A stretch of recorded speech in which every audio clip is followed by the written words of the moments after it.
Entonces, como les decía, volviendo aquí al programa, ustedes simplemente introducen el peso por unidad de volumen, que es el gamma, es el peso específico, automáticamente les calcula la masa, pero el uso de cada uno de esos dos parámetros es para condiciones diferentes. Si únicamente van a usar carga muerta, o sea, análisis por carga vertical, él solamente va a coger el peso sobre volumen. Si van a hacer análisis dinámico, ahí sí que va a tomar este valor, la parte inferior. Entonces hay un error que se comete comúnmente, que es poner 0 en este parámetro aquí, y ustedes ven que inmediatamente le quita la masa. Entonces, si le quita la masa, esa estructura no se va a acelerar, por lo tanto, le va a cumplir derivas, porque no hay ninguna fuerza. Entonces, eso se puede hacer de otra forma, ¿vale? Entonces, eso para que lo veamos más adelante, cuando esté hablando un poco de lo que es el aporte de masa. Bueno, gracias. Vale, perfecto. Hay otra opción donde ustedes podrían editar esa masa, que es un botón que está acá abajo, que no lo vayan a presionar, que es cambiar a una pantalla de propiedades avanzadas. Aquí en propiedades avanzadas, el programa les permite generar información o introducir información para materiales que no son exclusivamente isotrópicos como el que estamos oponiendo aquí. Aquí estamos diciendo que el concreto es isotrópico, es decir, que el módulo de Young es idéntico en cualquier dirección, lo cual no es cierto. Pero para efectos de cálculo se asume que así lo es. Entonces, eso lo pueden hacer aquí en propiedades avanzadas si ustedes quieren explorar con materiales que tienen algún tipo de ortotropicidad, que es que tenga propiedades dirigidas en direcciones diferentes, si tienen la información, obviamente. Entonces vamos a cambiar de unidades, simplemente por conveniencia vamos a poner nuestro menú en Newton milímetro, de tal forma que toda la información se modifica, pero con la ventaja de que la información del módulo de Young la puedo ingresar ahora en las ecuaciones que están basadas en megapascales, teniendo en cuenta que un megapascal, ¿cierto? Vamos a ver aquí esto un poquito, aquí este papelógrafo, vamos a ver cómo va quedando el orden. Teniendo muy en cuenta que un megapascal es equivalente a 1 por 10 a la 6 pascales, y tenemos en cuenta que un pascal es un newton por metro cuadrado. O lo que es lo mismo, esto es equivalente a un newton por, aquí sería milímetros, vamos a ponerlo aquí así. Bueno, vamos a ponerlo milímetros cuadrados, teniendo en cuenta que el prefijo mili, ¿cierto? El prefijo mili es 1 por 10 a la menos 3, pero como está elevado al cuadrado, ¿cierto? Cuando yo digo mili al cuadrado, qué pena que lo ponga así, milímetro al cuadrado, ustedes están cogiendo 1 por 10 a la menos 3 metros y lo están elevando al cuadrado. Entonces esto les va a quedar igual a 1 por 10 a la menos 6 metros al cuadrado. Entonces inmediatamente ustedes saben que algo que está a la menos 6 se puede interpretar como algo que está en el numerador, pero con un exponente positivo. Entonces, el newton milímetro cuadrado es equivalente a un megapascal, teniendo en cuenta esa connotación, ¿vale? Entonces, por eso hacemos el cambio a newton y milímetro cuadrado para ingresar acá la información del módulo de Young. El módulo de Young, para la condición del reglamento nuestro, es 4700 raíz de f' sub c. Nosotros dijimos que este f' sub c para nuestro problema es de 28 megapascales. Entonces, esta ecuación va a dar un resultado en megapascales. ¿Qué pasa? Que para el entorno colombiano, ¿cierto? Para Estados Unidos es 4700, para el entorno colombiano se hizo un estudio y se encontró que era preferible usar esta ecuación, 3900 f' sub c. Eso nos lleva a una aproximación un poco más acercada a los agregados que se encuentran en Colombia. Las unidades son las mismas, megapascales. Entonces vamos a hacer esto, pero en SAP lo vamos a expresar como 3900 por f' sub c, que es 28, elevado a la 1 medio. ¿Cierto? Que es lo mismo que decir raíz de f' sub c. Entonces ponemos acá 3900, simplemente escribir, por 28, elevado, que es ese gorrito que ustedes ven en el teclado junto a la N, de 1900 por 28 elevado a la 0.5, le dicen Enter, en el teclado y aparece 20.636.86 y una gran estela de números. Una recomendación que yo siempre les hago es que si están modelando estructuralmente, traten de sintetizar este dato a una versión más exacta, 20.600 en el lado conservador. Recuerden que nos dio 20.636. Les recomiendo que pongan 20.600. Está en el lado conservador, es decir, un módulo de Young más bajo es conservador, puesto que me presentaría mayores desplazamientos ante menores cargas, teniendo en cuenta que la curva de esfuerzo de formación de un material, esto es el esfuerzo de formación, si yo uso la curva de 4.700, estamos haciendo este módulo. Y aquí tendríamos el módulo de Young de 4.700. Y exagerando, el modo que le estoy poniendo es este, 3.900. Pero si ustedes ven, a un mismo nivel de esfuerzo, tengo diferentes deformaciones. Para la curva azul tengo una deformación 1 y para la curva roja tengo una deformación 2. Entonces, es más conservador considerar grandes deformaciones con un módulo más bajo, puesto que va a ser más exigente el cumplir las derivas, que es el desplazamiento del edificio, y por tal voy a tener una sección transversal de columnas que restrinja esas derivas un poco más grande. Entonces 3.900 es un poco más conservador. Así el reglamento NSR 10, que es nuestro código de referencia para construcciones sismorresistentes en Colombia, así lo permita, ¿no? Bueno, la relación de Poisson, que es el próximo parámetro, el 0.2 que ustedes ven allí, van a cambiarlo por 0.3, que es más adecuado con lo que encontramos en el entorno nacional, y abajo van a poner la capacidad del diseño, 28, la especificada como la esperada. La esperada, lo que pasa es que una cosa es especificar, que yo puedo decir, no, el concreto es de 28, pero la expectativa puede ser más menos 7 megapascales, entonces uno puede decir que capaz que la obra va a requerir ciertas características y seguramente la esperada es 26. Eso es para efectos de memoria. La que él va a usar para el diseño es la esperada, ¿vale? Para que lo tengan presente. Listo, ya tenemos entonces nuestro peso específico, nuestro material de resistencia en 28 megapascales, el módulo de Young y la relación de Poisson. Entonces, si estamos igual, le decimos OK. Y abajo aparece el acero de refuerzo. El acero de refuerzo que tenemos aceptado en Colombia es el A615 grado 60, lo vamos a configurar inmediatamente ya que estamos aquí. Vamos a decirle modificar. Y ustedes van a ver aquí que si lo paso a kilonewton por metro, aparece 76. El acero en Colombia dice que mínimo 78 kilonewton metro cuadrado. Esa es la especificidad de nuestro reglamento.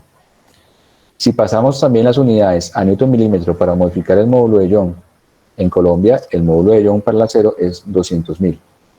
200 gigapascales o 200.000 megapascales. Ustedes ven que el Poisson lo deja fijo en 0.3, no lo altera. Y aquí vamos a poner el esfuerzo de fluencia en 420, que es la resistencia a la fluencia que tenemos en las barras corrugadas en Colombia, que son de 60 KSI, ¿cierto? Son 420 megapascales. Y vamos a dejar el FU en 620. Lo mismo vamos a hacer por el expected, ¿cierto? Vamos a dejarlo coherente. Es un poco más alto, ¿no? El tensile, vamos a dejarlo así, 680, simplemente para que tengamos aquí, lo ideal es que las barras no fluyan, ¿no? Que lleguen al límite, entonces el 420 es el que realmente nos interesa. Bueno, entonces ya tenemos concreto, tenemos acero de refuerzo, estos son las que se llaman también rebar, ¿cierto? Reinforcement bar, lo van a ver así, definido en los diferentes menús del programa. Este es Reinforcement Bar. Reinforcement Bar. Barras de refuerzo, barras corrugadas, ¿cierto? Esas barras que tienen las corrugas que se usan en el refuerzo de las estructuras de concreto. Bueno, listo. Entonces, le decimos OK. Ya tenemos concreto, tenemos acero, le decimos OK. Aquí queda 28 megapascales. A mano derecha aparece un botón que dice modificadores de propiedades. Ahí vamos a seleccionar solamente para visualizar. Y ustedes van a ver que hay unos modificadores de área de sección transversal que modifica la condición axial, área para cortante en dirección 2, así como lo explicábamos en el gráfico de la derecha, cuál es la dirección 2, área cortante en dirección 3, que es la perpendicular. La constante torsional es un parámetro J de la inercia torsional. Luego aparece el momento de inercia alrededor del eje 2, el que hace girar al eje 2. El momento de inercia, o el que evita más bien girar alrededor del eje 3. Luego viene un multiplicador de masa y un multiplicador de peso. Entonces, estos son factores que oscilan entre 0 y 1, donde 1 significa 100%, es decir, aquí el área está trabajando en 100%, las inercias están trabajando el 100%, no se están agrietando, no hay fisuraciones, la masa se considera el 100% y el peso un 100%. Si ustedes le dicen, no, es que ese elemento va a aportar masa y no peso, entonces póngale aquí un 0 y él no va a considerar peso de ahí en adelante. ¿Okay? Entonces, esta tablita es para hacer alteraciones, modificaciones de rigidez, que son los elementos que están arriba en áreas de inercias, y de masa o peso, dependiendo si ustedes van a considerar un elemento que aporta rigidez, pero no lo van a considerar como una carga o un aporte de masa. Eso pasa mucho cuando uno modela un muro estructural y pone una viga sobre el muro, donde quiere que la viga solamente enlace, que sea un elemento de rigidez, pero que no le aporte el peso al muro ni conectividad, porque bueno, se va a generar allí una información que de pronto no corresponde con la realidad. Entonces todo esto lo dejamos en 1. Hay unas modificaciones que se hacen en esos elementos cuando se hacen comparativas con métodos analíticos, pero que no vienen al caso para esta explicación. Le decimos OK. Y aquí abajo aparece un botón que dice Concrete Reinforcement. Entonces estamos diseñando una viga, entonces vamos a picar ahí. Y me aparece esta ventana en donde ustedes ven primero cuál es el material que está usando para las barras longitudinales de refuerzo. Para los estribos, ustedes ven que tanto las barras de refuerzo como los estribos tienen el mismo material de rebar. Ustedes ven aquí la 615 grados 60, que fue el que definimos ahorita para el acero. Dice tipo de diseño, entonces ¿qué va a diseñar? Una columna o una viga. En este caso es una viga. Entonces vamos a picar viga. Y ustedes ven que inmediatamente el cuadro cambia. Y aquí me dice cuál es el recubrimiento hasta el centro de la barra longitudinal. Entonces, ese concrete cover, si vemos la sección transversal, me voy a pasar aquí a mi tablero, aquí a mano derecha.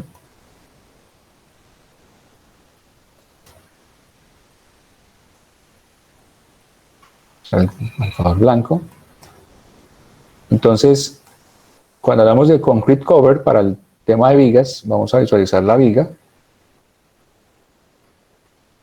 Y si estamos considerando las barras superiores o inferiores, ¿cierto? Barras top y barras bottom, son las barras inferiores, está hablando de una distancia que no es el recubrimiento que conocemos ustedes y yo, sino que está diciendo que es la distancia entre la superficie hasta el centro de la barra.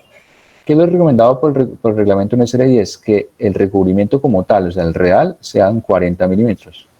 Si no está expuesto a ambientes agresivos, si está expuesto a ambientes agresivos puede ser un poco mayor. Entonces son 40 milímetros. Entonces, si consideramos una barra de, por ejemplo, exagerando, de 1 pulgada, recuerden que 1 pulgada tiene un diámetro de 25.4 milímetros. Entonces yo estaré diciendo que hasta la mitad de la barra, ese recubrimiento podría ser 40 más phi medios. 40 más phi medios, esto será 40 más 12.7, que son alrededor de 52.7 milímetros. Entonces, debido a que para el diseño a flexión, nosotros trabajamos con una distancia que va desde la fibra máxima compresión hasta tensión para definir un D, que es el brazo o la distancia o la altura efectiva. Entonces, mientras más recubrimiento yo involucre, es decir, mientras esos valores en azul que yo estoy disponiendo allá, mientras más grandes sean, pues este D se reduce y por seguridad, entonces el momento resistente va a ser menor. Entonces, a pesar de que tenemos aquí un 52.7, aquí dejamos 0.06 metros, que son 60 milímetros, los dejamos aquí como un criterio conservador para el diseño de elementos de vigas, pero bien pueden poner acá 0,055, no hay ningún problema. El tema es que si aparecen varias hileras, entonces ya tendrán que rediseñar y considerar o revisar este valor de recubrimiento. Lo que ustedes ven abajo se llama sobreescritura para vías dúctiles, es una condición que se usa para el análisis inelástico de vigas, en donde ustedes arrancan conociendo el refuerzo, entonces ya está diseñada la estructura, por ejemplo, si tiene esta viga con un diseño especificado, y lo que hacen es subdividir la viga en 4 cuadrantes y van a especificar cuánto acero de refuerzo hay en cada uno de esos cuadrantes. Por ejemplo, aquí habría 1,5 barras, si tiene el mismo diámetro, y aquí, por ejemplo, en el cuadro de abajo, tendrían 3 barras. Pero entonces las 3 barras las deben expresar en milímetros cuadrados, en área de refuerzo. Y esa área de refuerzo la introducen en las casillas top left, top right, top bottom y top right, para que el programa calcule la rotulación posible ante el efecto de las cargas que se están planteando, por ejemplo, un estudio de vulnerabilidad sísmica. Entonces, para el análisis que vamos a hacer hoy, no aplica, ¿vale? Porque para esto tendríamos que conocer los planos estructurales, los diseños, y ahí sí cargar elemento por elemento cuáles son las áreas que están siendo dispuestas en los elementos estructurales para verificar su plasticidad. Bueno, entonces aquí, sí, pregunta. Profesor, disculpe.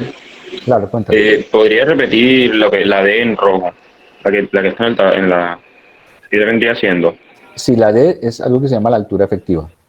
La altura efectiva es un parámetro geométrico que definimos en diseño estructural para estimar cuál es la capacidad de una sección transversal para flexión. Le voy a explicar acá al ladito rápidamente. Tenemos la viga vista de lado y ustedes saben que hay una parte que está en refuerzo a tracción, que tiene una barra aquí a tracción o un conjunto de barras, y arriba de este eje que llamamos eje neutro hay un desarrollo de unas fuerzas a compresión. Esto es lo que trabaja el concreto, es decir, aquí arriba yo no necesito barras de acero porque el concreto es muy bueno soportando la compresión. Entonces, compresión y tenemos tracción. Entonces la distancia es la distancia de la fibra máxima compresión hasta el centroide de estas barras. Entonces, ¿qué pasa? Que en el diseño estructural tenemos, a partir de ese valor D, nosotros estimamos cuál es el valor de un JD. ¿Qué es el JD? Es un porcentaje de esa D, que es la altura efectiva, de tal manera que yo puedo decir que el momento resistente de la sección es igual a C por JD, que es la resultante de fuerzas por un brazo, eso te da en kilonewton por metro, o bien puede ser T por JD. Eso va a depender del diseño, cómo lo estés manejando. Lo más usual es que uno considere que las barras son las que llegan a su límite, es decir, la tensión de esas barras va a estar dada por el área de barras, por el esfuerzo de influencia y por el brazo. Entonces el D juega un papel muy importante, porque mientras más recubrimiento tenga, por ejemplo, si las barras estén más arriba, entonces mira que el D se va a reducir. Si se reduce el D, entonces el JD es más pequeño, y entonces si el JD es más pequeño, entonces inmediatamente este momento resistente de la sección transversal se vuelve más pequeño. Entonces estamos haciendo un diseño más conservador, es decir, tenemos una menor resistencia, por lo tanto tendría que mejorar las capacidades de los materiales o bien ampliar la sección transversal, hacerla más grande, con mayor inercia, de tal forma que pueda resistir las cargas actuantes externas. ¿Okay? Listo, gracias. Vale. Listo, entonces aquí vamos a pasar a SAP 2000, le decimos OK. Entonces miren que, como ya dije que era una viga, se desaparecieron todas las barritas. Esas barritas solamente pasan o aparecen cuando estamos hablando de una columna. Miren que a la derecha aparecen propiedades de la sección. Si ustedes explican ahí en Section Properties, debido a la información que ustedes introdujeron de T3 y T2, lo que está acá a mano izquierda, ustedes ven que aquí calcula área de sección transversal, inercia en X, inercia en Y, la constante torsional, como es una sección regular, es 0, el área de corte, miren que es más pequeña que el área transversal, la reduce un poco, la constante torsional, el módulo de sección elástica, módulo de sección plástica, son todos los parámetros calculados a partir de la geometría que ustedes introdujeron y de los modificadores de propiedad que ustedes hayan introducido en este módulo. Ya eso es totalmente calculado, no se puede editar. Y hay unas propiedades dependientes del tiempo, ya es para efectos a largo plazo, no se quieren mirar, por ejemplo, deformaciones por creep, ¿cierto? Que se llama asentamiento inducido por cargas sostenidas, ¿vale? Pero no es muy habitual, no es un día a día de un diseñador estructural. Entonces, ya tenemos nuestra viga, le decimos OK. Y ahora, como ya tenemos esa sección definida, vamos a decirle add copy of property. Vamos a copiar la sección para definir, a partir de esa sección, definir la de columnas. Entonces ya decimos add copy, le cambio el nombre, digo que es C 30 por 30, la altura la vamos a modificar a 30 centímetros, y ustedes van a ver que inmediatamente se modifica el esquema, el material es el mismo, no tengo que meterle mano, los modificadores de propiedad tampoco les meto mano si no quiero hacer secciones fisuradas, que es un análisis un poco más larguito, pero sí voy a modificar el refuerzo concreto. Vamos a aplicar ahí donde dice Concrete Reinforcement,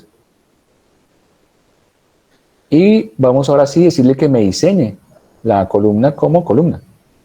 Entonces, este contrato que aparece aquí es más largo que el de vigas, porque le va a preguntar cómo es la distribución de los elementos de confinamiento transversal.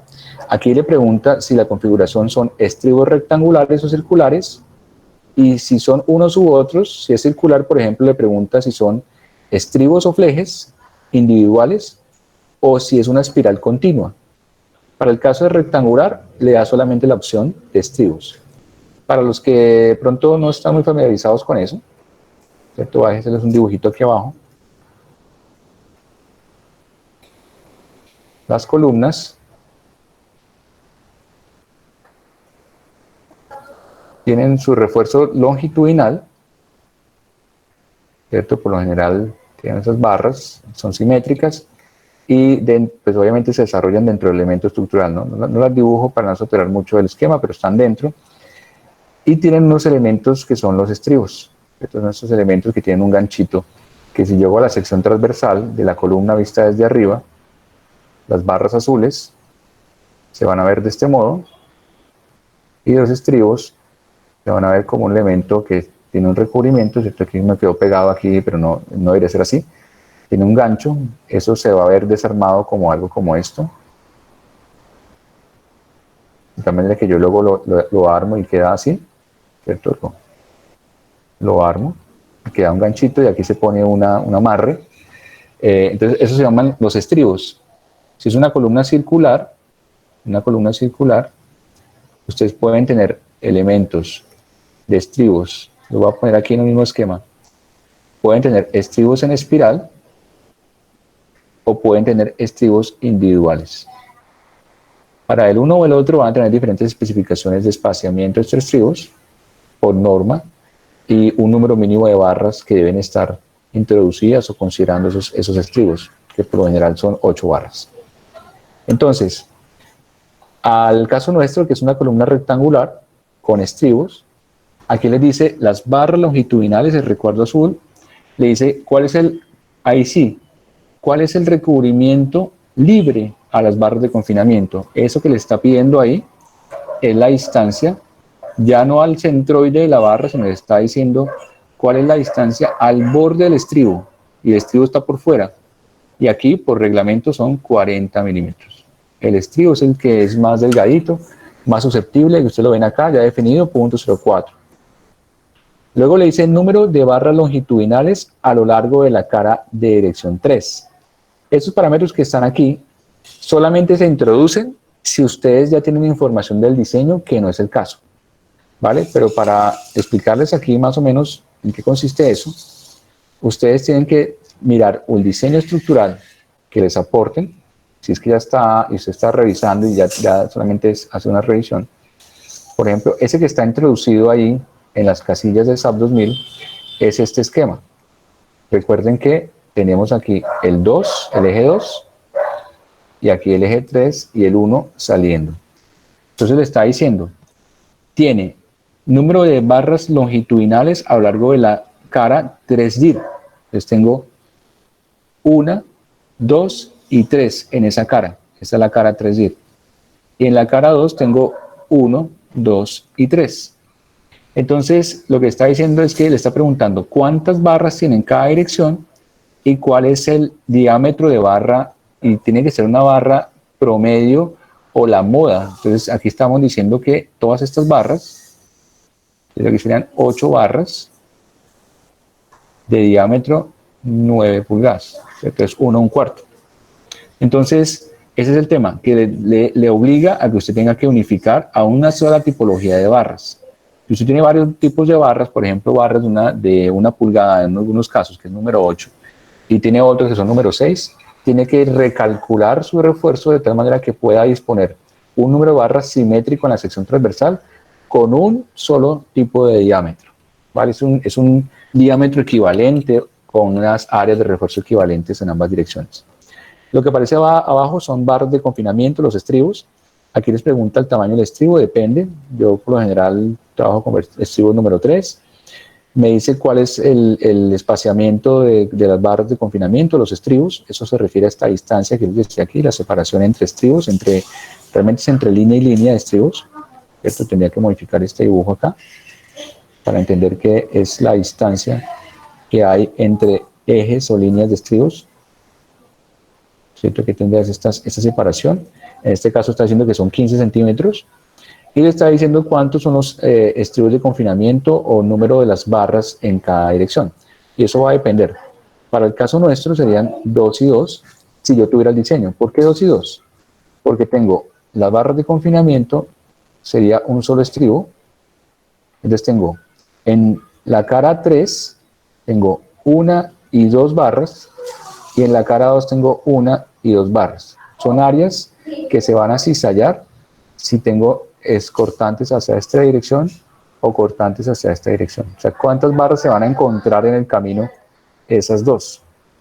¿Cierto? En la dirección 2 va a encontrar 1 y 2 barras que le van a impedir el progreso de la grieta. Van a impedir ese progreso. Y en la dirección 3 va a encontrar 1 y 2 barras que evitan el progreso. Entonces, esa es la información que ustedes tienen que consignar acá. ¿Cuántas barras o cuántas ramas, eso se dice en la práctica, cuántas ramas de refuerzo están involucrando en cada dirección? Eso es si usted va a tener un refuerzo a ser chequeado, es decir, usted ya conoce el diseño y quiere revisar qué tan mal o qué tan bien estuvo su diseño. Como no es el caso nuestro, vamos a decirlo, refuerzo a ser diseñado, solamente va a tomar en cuenta el tema de los recubrimientos, en este caso 0.04, y con eso va a ofrecer un diseño que luego yo le voy a poner unos números de barra y luego lo chequeo. Entonces, el diseño no es que yo una vez le doy enter y ya salió y me voy tranquilo a mi casa a dormir. No, tengo que diseñar, poner refuerzos y volver a pegar una pasada para que chequee y me diga qué tan bien o qué tan mal estuvo la asignación que yo realicé. Entonces dejamos para ser diseñado, le decimos OK y ya está lista nuestra columna. OK. Y aquí ya salimos, tenemos la viga de la columna OK. Asigno en esta ventana, selecciono la opción de columnas 30 por 30 y me faltan las áreas. Áreas, ustedes ven acá hay un botón más, vamos a picar ahí. Entonces aquí tengo las tipologías de áreas, que es otra explicación. Voy a tratar de no ser muy detallado en esta parte, debido a que veo que el tiempo está muy encima y nos falta un par de cositas de explicación, pero voy a tratar de que cumplamos con nuestro cronograma estrictamente. Entonces ven aquí tengo 3 opciones, que son elementos tipo shell, tipo plane y tipo asolid. Los tipo plane y asolid se usan para particularidades. El tipo plane son elementos, como su nombre indica, que son planos, pero están asociados a comportamientos que pueden ser considerados para una estructura en 3 dimensiones. Eso pues se entiende rápidamente con 2 ejemplos. Hay una opción de un comportamiento tipo plane para, por ejemplo, una presa. Siempre me gusta dar este ejemplo, que es una presa de concreto, ¿cierto? Para sostener la presión hidrostática, ¿cierto? Para un embalse o algo así, ¿cierto? Tenemos aquí una presión hidrostática.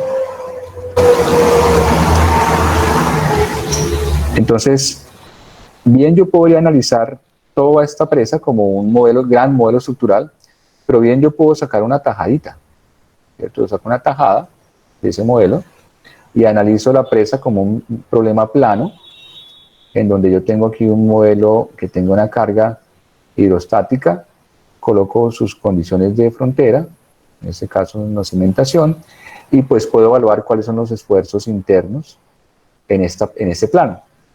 Asumiendo obviamente que esa condición es una condición de deformación plana, debido a que solamente acepta deformaciones presentes, por ejemplo, por la inclinación de la cabeza de esta presa, por la presión hidrostática, asumiendo también que la deformación perpendicular es igual a cero. Entonces, por eso se llama un problema de deformación plana, ¿cierto? Que es un plane strain, deformación plana.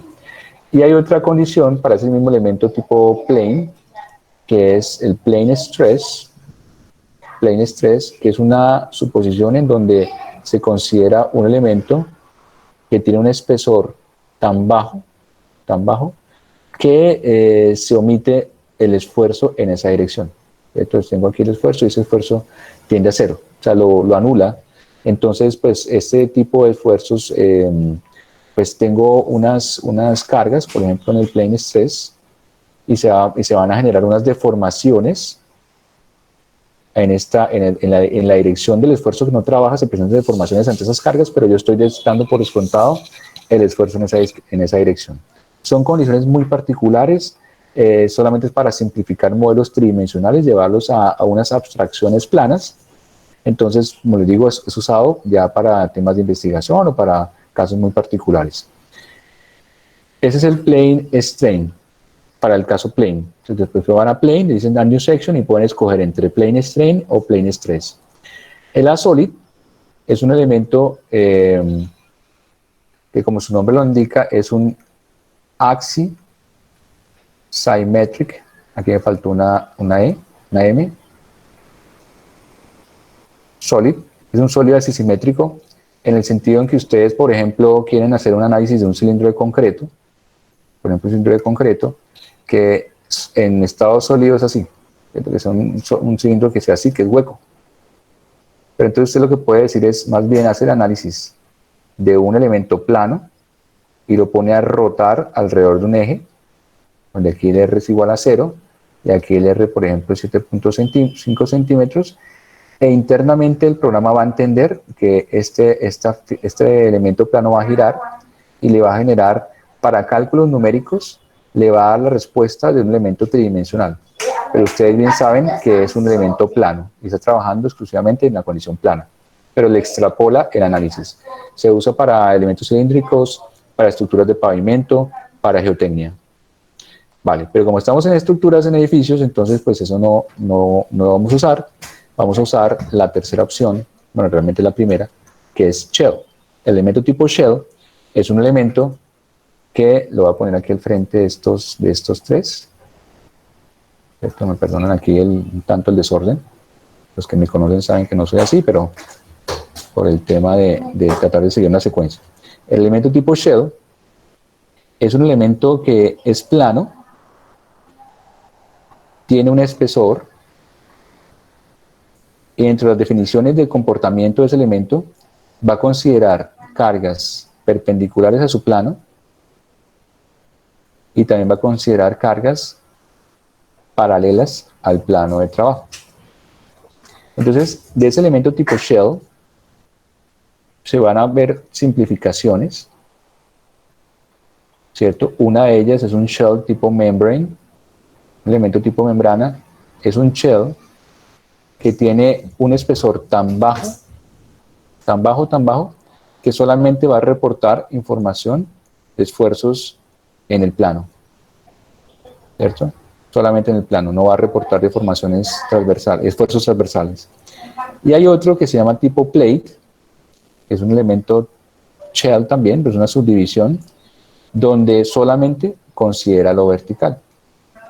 Entonces, él va a dar por descontado cualquier comportamiento de esfuerzos en el plano. Entonces, si ustedes se dan cuenta, estos dos elementos son subdivisiones simplificadas para disminuir el nivel de complejidad de los cálculos para ciertas condiciones, pero yo habitualmente uso shell para considerar todos los casos. Ya lo van a dar cuenta. Estamos aquí en shell, le decimos add new section. Aquí le ponemos losa, yo pongo entre paréntesis E igual 0.15 metros, es el espesor de mi losa. Y ven acá que hay un shell thin, un shell thick, un plate thin, un plate thick, y un membrane y un shell por capas. Entonces, el thin o thick es un elemento es delgado o grueso, y eso tiene una connotación de, no es un valor exacto, ¿cierto? Es la consideración que ustedes quieran adoptar para su modelo estructural. En el caso de los elementos delgados, la distribución de esfuerzos no sigue la distribución triangular como si fuera un elemento tipo cercha. Para el TIC sí. Entonces, para darles como una explicación, para no dejarlos en el aire, hagan de cuenta que yo miro la losa de lado y ante las cargas verticales, por ejemplo carga muerta y carga viva, si esas cargas siguen de alguna manera una trayectoria diagonal, como lo haría una cercha, entonces eso se llama un elemento que es TIC. Pero si el espesor es lo suficientemente delgado y eso no sucede, ¿cierto? No hay probabilidad de que eso suceda porque el elemento es muy delgadito, ¿cierto? Aquí no lo hice a escala, ¿cierto? Me quedó de pronto para diferenciar en caso que quede la imagen, ¿cierto? Si yo tengo un elemento delgado, entonces van a ver que estas trayectorias pues seguramente no van a ser del todo unidas como elementos tipo cercha, ¿no? Hay un campo tensionado acá que se presenta, que va directamente a los apoyos. Aquí no se presenta, no hay espesor suficiente para que eso suceda, entonces estamos hablando de un TIN. Entonces, ¿cuál es la diferencia entre TIN y TIC cuando escojo uno y el otro? Ustedes tienen que evaluarlo, ¿cierto? De espesores, para hablarles de un shell TIC, estamos hablando de 80 centímetros, 1 metro de altura una losa. Una losita de 15 centímetros seguramente va a ser TIN, ¿vale? Pero habría que chequear cada caso. Entonces, shell TIN, ya les expliqué cuáles son los plates, los membrane, no es nuestro caso para la losa. Y los shell es la condición en la que ustedes quieran tener en cuenta capas que tienen propiedades en cada, o sea, un elemento que es macizo, pero tiene varias capas, y cada capa tiene propiedades diferentes. Entonces, esos son elementos compuestos, ya es un análisis un poco más avanzado. A mano derecha aparece thickness y aparecen dos espesores, esos son metros. El espesor membrane y el espesor bending.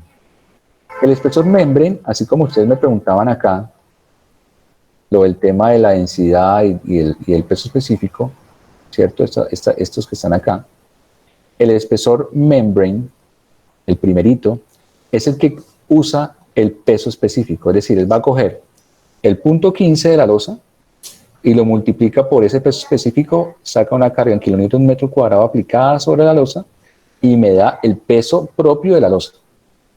Por el contrario, el thickness bending es aquel que se va a usar para calcular la inercia de la losa ante las deflexiones probables. Entonces, me explico aquí rápidamente, ¿cierto? Que yo cada vez que veo el reloj me asusto porque el tiempo pasa volando, no sé si es porque será viernes, pero miren, en el shell, el membrane, digamos que es una losa maciza, ya les hago un zoom a esto, tengo una losa aquí, una losa maciza, entonces el thickness membrane es el espesor que él va a coger para calcular el peso propio, ¿cierto? El de membrane. O sea, él coge todo este espesor, saca el área transversal, el área en planta de la losa, lo multiplica, entonces coge el peso específico por el área de losa, por el espesor del thickness membrane y le da el peso de la losa. El otro espesor, en este caso, es el thickness bending. Ese thickness bending se usa en el caso que yo tomara, por ejemplo, 1 metro de ancho de la losa y yo quisiera estimar la inercia de la losa ante la deflexión alrededor de este eje. Digamos que este es el eje X de esa franja. Entonces yo digo, eso es 1/12 de 1 metro, que es la base, por la altura, thickness bending, al cubo, así. O sea, el cálculo, ese es el espesor que se usa para la inercia. ¿Por qué aquí en este caso nos da lo mismo? Porque es aplicable. Pero cuando tengo losas que son del tipo aligerado, ¿cierto? Que son aquellas que tienen viguetas, ya no puedo usar esos espesores iguales.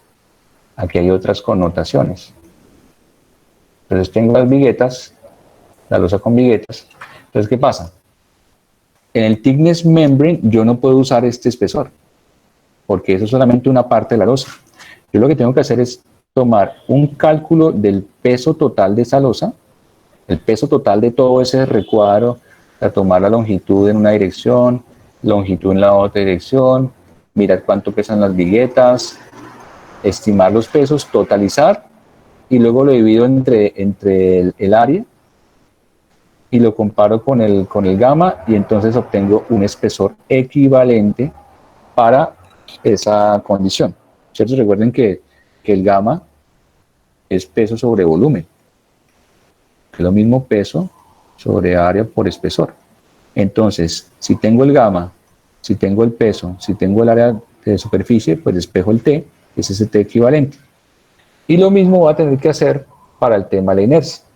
Para el tema de la inercia, entonces yo voy a tener que tomar una franja de trabajo, estimo la inercia de la sección transversal de concreto con acero y voy a estimar un espesor equivalente a una losa como si fuera maciza, que tenga la misma inercia, la que tenga el espesor equivalente, que tenga la misma inercia que la losa que es con aletas. Entonces, en este caso, como es una losa maciza, usamos el mismo espesor. No hay que hacer equivalencias porque ya está eso listo. Entonces dice uno, uy caramba, ¿será que me meto a hacer losas aligeradas?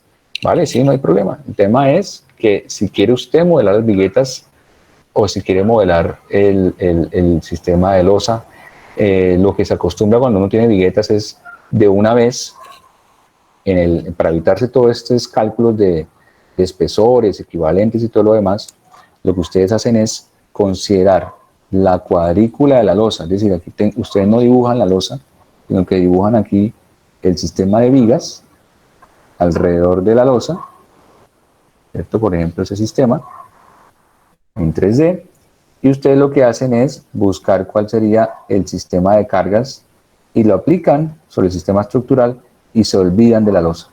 Es decir, la diseñan por aparte. En el modelo estructural simplemente van a involucrar las columnas y las vigas que van a trasladar esas cargas a la cimentación. ¿Vale? Son simplificaciones, son modos de analizar, de diseñar.